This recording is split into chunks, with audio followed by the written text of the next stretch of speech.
Hola a todos, en el vídeo de hoy vamos a hacer una lectura comentada del tema 3, Castilla y Aragón en la Baja Edad Media. A finales del siglo XIII, Europa había llegado al límite de producción del modo de producción feudal.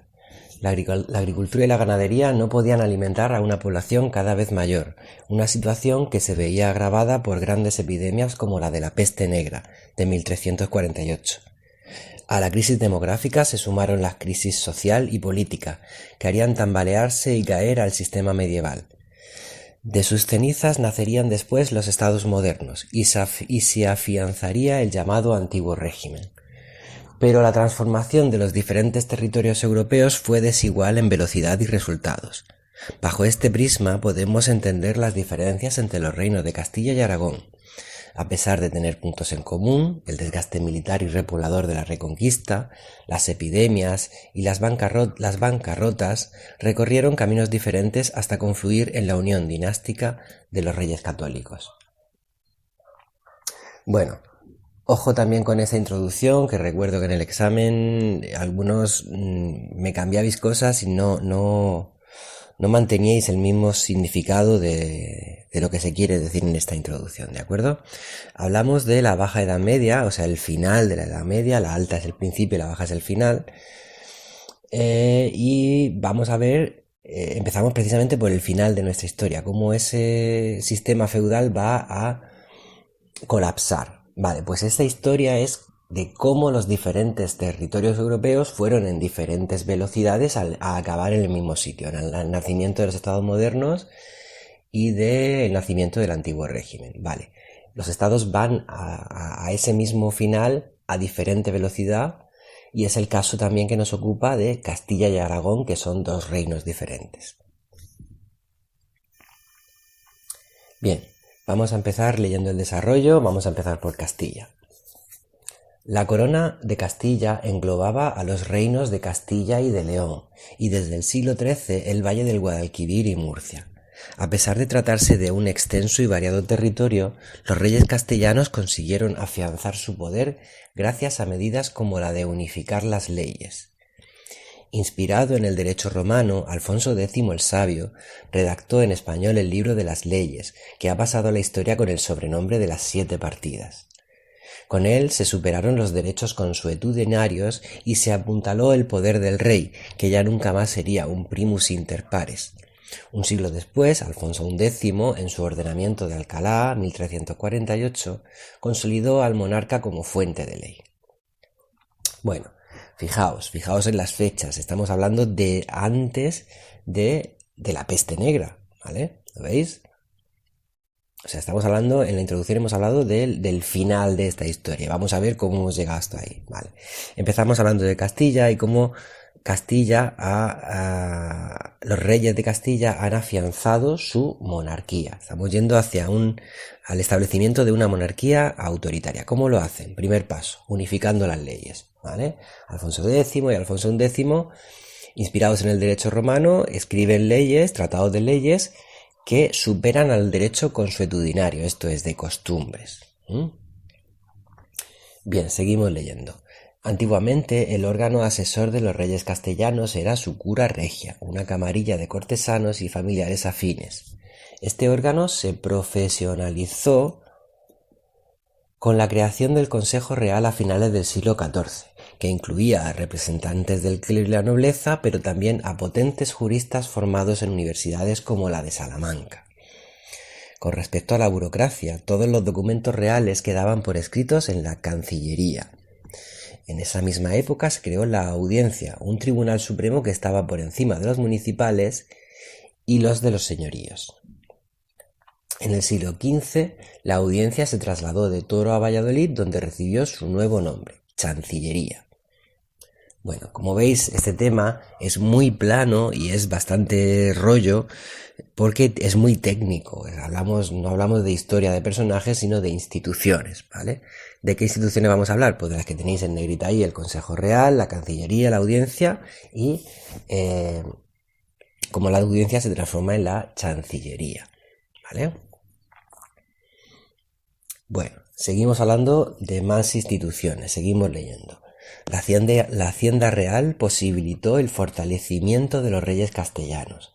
A los impuestos ya existentes, como la martiniega para los judíos y los mudéjades, o el montazgo de tránsito ganadero, se añadió uno nuevo, la alcabala, que gravaba con un 5 o 10% todas las compraventas. La recaudación corría a cargo de las corredurías. La hacienda se encargaba además de controlar los gastos del reino. Los principales gastos ordinarios eran las mercedes, para asegurar la lealtad de los grandes señores, y los sueldos de los ejércitos. Para los gastos extraordinarios, desde una guerra hasta una boda, el rey consultaba a las cortes. La prosperidad de la economía castellana provenía principalmente de la ganadería. La exportación de lana a Europa trajo riqueza al reino, especialmente durante la Guerra de los 100 años, que frenó las exportaciones inglesas. Bueno, fijaos en este párrafo que es un poco extraño, ¿vale? Hablamos de dos instituciones, la Hacienda y los recaudadores de impuestos, la correduría, pero al final esa frase que hay al final, la prosperidad económica castellana, eso es un pegado postizo ahí, que es que no sabía dónde ponerlo, ¿vale? O sea, eso no es una institución, eso es que hablamos de la economía castellana, ¿de acuerdo? Bien, como este tema es muy plano, estudiaos por favor los nombres de los impuestos, ¿vale? Que le van a dar un poquito de calidad a este tema, ¿de acuerdo? Seguimos leyendo. El poder del rey también se fue afianzando a nivel municipal. Antaño, esto es antiguamente, las villas y poblados habían gozado de gran autonomía. Poco a poco se pasó de los concejos abiertos, participaban todos los vecinos, a los concejos cerrados, solo los poderosos, y de ahí a estar gobernados por el rey a través de la figura de los regidores y los corregidores. Esta pérdida de autonomía se tradujo a veces en revueltas populares. Una de las más recordadas fue la de las Irmandiñas en Galicia.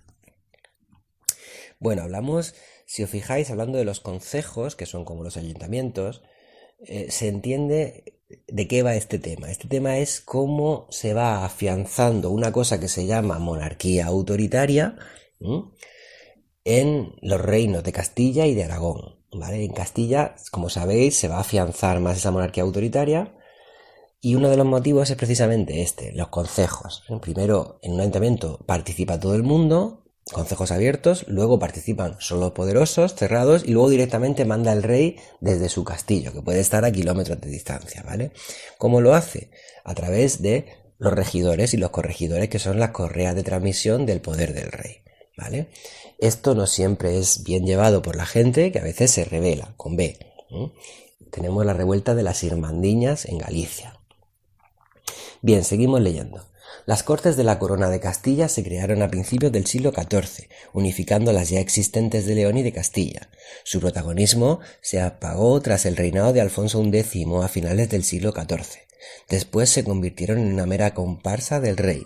Las convocaba cuando quería y nunca pusieron en peligro los privilegios de los dos estamentos principales, el clero y la nobleza. Bien, hablamos por último de la institución más importante, que son las Cortes, que al principio sí tiene una función ejecutiva y luego es una mera comparsa, o sea, es un paripé. No podéis usar este lenguaje en el examen, ¿de acuerdo? Bien, vamos a ver a Aragón. Leo. La corona de Aragón englobaba territorios bien diferenciados, los condados catalanes y los reinos de Aragón, Valencia y Mallorca. A diferencia de Castilla, la corona de Aragón no consiguió unificar totalmente sus leyes, pero sí en cada uno de sus reinos. Cataluña tenía los usatges, Aragón los fueros y Valencia los furs. Estas constituciones habían sido concedidas por Pedro III en el agradecimiento a la ayuda militar y económica para conquistar Sicilia. Los reinos, pues, obtuvieron cierta autonomía, pero quedaron enmarcados en un ordenamiento jurídico al que debían someterse. Igual que en Castilla, la curia regia se convirtió en el Consejo Real y la Cancillería. En cuanto a la figura del rey, ésta parecía siempre empequeñecida por su dependencia de los grandes señores. Con ellos tenía que pactar constantemente para lograr préstamos. y someter rebeliones internas. A partir de Jaime I el Conquistador, los monarcas de Aragón se acostumbraron a negociar con los nobles para poder subvencionar su expansión por el Mediterráneo, aunque eso debilitara su autoridad interna.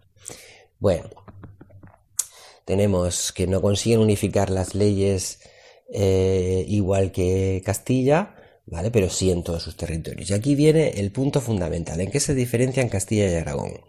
Aragón va a tener cierta independencia a sus territorios y las cortes van a ser...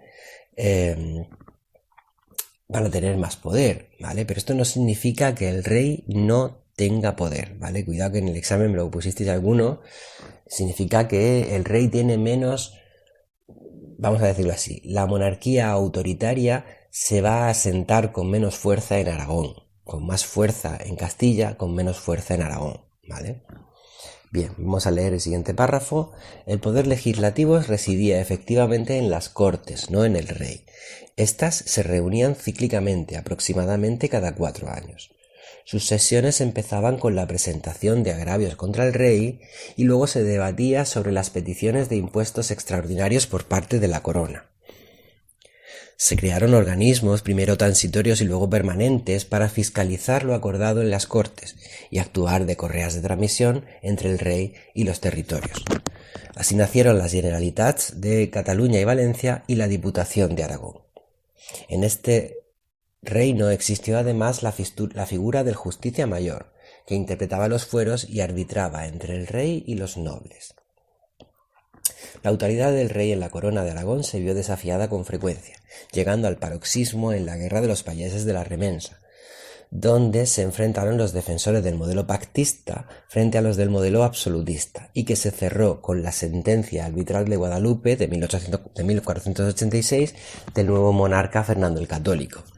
Vale, como veis, en este párrafo nos vamos a meter directamente en el futuro, pero bueno, es para que se entienda mejor esta visión, esta lucha que hay en Aragón entre el pactismo, que sería lo que define a Aragón. Los nobles pactan con el rey, o mejor dicho, el rey pacta con los nobles, y la visión autoritaria del modelo castellano, ¿vale? Un modelo castellano.